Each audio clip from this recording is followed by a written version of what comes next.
will come and bring groups of people and they wear T-shirts. It's really about support. Right. And we support each other. That was my first experience. My family, after my mom's suicide in 1985, we didn't talk about it for 30 years. When I went to a walk, I was blown away. I'm like, oh my God, people do talk about suicide.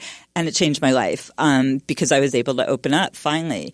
And so that's what happens there. People walk, people talk, but it's not a morbid atmosphere. It's positive and it's about surviving. It's called Out of the Darkness because that's what we're doing. And the point is to promote suicide awareness, suicide prevention, and all that. So, the best thing to do is show up and learn about it and support it. It's a short walk. It's 3 miles. 3 mile walk. You don't even have to walk. Yeah. You can. And then when this chapter here in LA, we have 2 walks in the greater LA area. One is in Santa Monica on Saturday, October 20th. It'll be between 10 and probably 12:30, 10. It's at the Santa Monica Pier, the north parking lot, and then we'll walk through Santa Monica. And the other walk is going to be on Saturday, November 3rd. It'll be at Central Park in Pasadena. And all of our walks, all of our events are free of charge. And when we came in, we have and then we get beads. So I was going to talk about the beads. They're like Mardi Gras beads, but they're meaningful. Yes. And one of the things, as Ruth was saying, when you go to the walks, you see people who are other survivors, and we all wear different color beads for why we're there. Yeah, I'm wearing gold because I lost a parent. I'm wearing orange because I lost a sibling. We gave you blue being for supporting the cause. And then we have silver, first responder, teal for support others, purple for supporting a friend or a relative. Red if you've lost a partner, and green beads, which are really important because these are for people green beads are people who have struggled or are struggling with mental health issues or may have what we call lived experience, which is another term for being an attempt survivor. So that's amazing. There was before we even started, there was a couple of things that you had said that I really want to touch base on before we kind of was words when we are talking about what was it to avoid speaking out about suicide and certain words that to avoid about. Well, there are some things that we want to avoid when we talk about suicide. Now for instance, the word commit, which is a word that it actually doesn't bother me to hear it, but for some survivors it really does. But AFSP, for our media guidelines, has asked newspapers, magazines, online media sources, and these have been accepted by the Associated Press reporting guidelines. Yeah. Okay. And we're trying to avoid. They are avoiding, and we are trying to use words as take their own life, die by suicide rather than commit, because you wouldn't commit diabetes, you wouldn't commit heart disease. Right. And it connotes crime. Right. And so it reframes this as a health condition. Absolutely. Also, details about suicide methods. Actually, in June, there were 2 very high-profile deaths by suicide. Yes. One was covered without discussion of means. The other one went into some very tasteless and inconsiderate and insensitive detail, as far as we're concerned. And we want to focus on the person and that they died, but the means are not. They're irrelevant. Yeah, it really isn't. Yeah, and we don't want to glorify suicide as well. It's not Romeo and Juliet. You're not going to be. There is no romance to it. It's very devastating to families, to coworkers, to neighbors, to people who are left behind. It's tough for first responders. So all of these are things we want to let people know that these are serious things. And also, there is a message that we want to make sure we know that suicide is not a rational decision to a problem. It is not a rational solution. So just as if you have a fever and you're stumbling, you're not deciding to stumble. If you have a mental health condition and you're having a hard time, you're not deciding to take this action. We need to reframe this as it's not an option. it's something that happens as a consequence of a mental health condition. Absolutely. And that's where I'm saying where you're meant to be here. When we have somebody has cancer, they go and they fight and they look out for every means possible to get better. And they get support. And they get support system. This is the same thing. You're meant to be here. We need to figure out, show and being able to say there is resources out there to help you with your mental health, and that you have a support group that's going to be behind you to help you get better. Yeah, you brought up earlier, it kind of went a little to the side, but what can you do if someone's actively ready? Yeah. And one of the things that I would encourage everyone to do, I have it in my phone, but if you're listening right now, take your phone out and put the National Suicide Prevention Lifeline in your phone. That number, 800-273-TALK, that's 273-8255. That number is not the National I'm in Crisis hotline. That is the suicide prevention hotline. You can call if you're concerned about someone else and aren't sure what to do. You can call if you're concerned about yourself. It is a great resource, and I would encourage everyone to have it in their phone.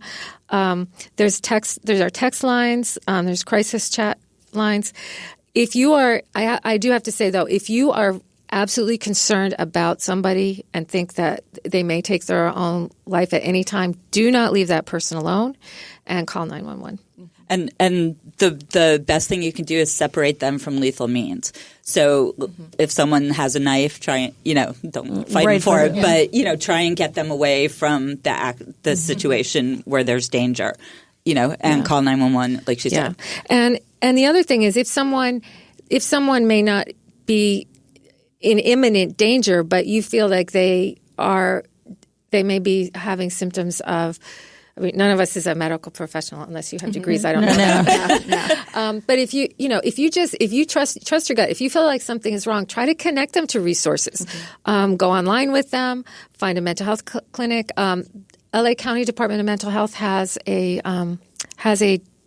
number that you can call, which I actually don't have here. Even the AFSP.org, our website has resources. NAMI, the National Association for Mental Illness. I hope not, but I think it's on our website. Yeah, there are a lot of resources now. Absolutely. So, and there's a lot of national groups. Yeah, and all this information, you guys, will be on our website and our social media page. So if you aren't sure, you could just go to Moscato and Tea and you can find it and you can look it up, and we will definitely direct you to wherever you are looking for and what you may be seeking. And we have so grateful for you doing that. Yeah, thank you. Yeah, of course. We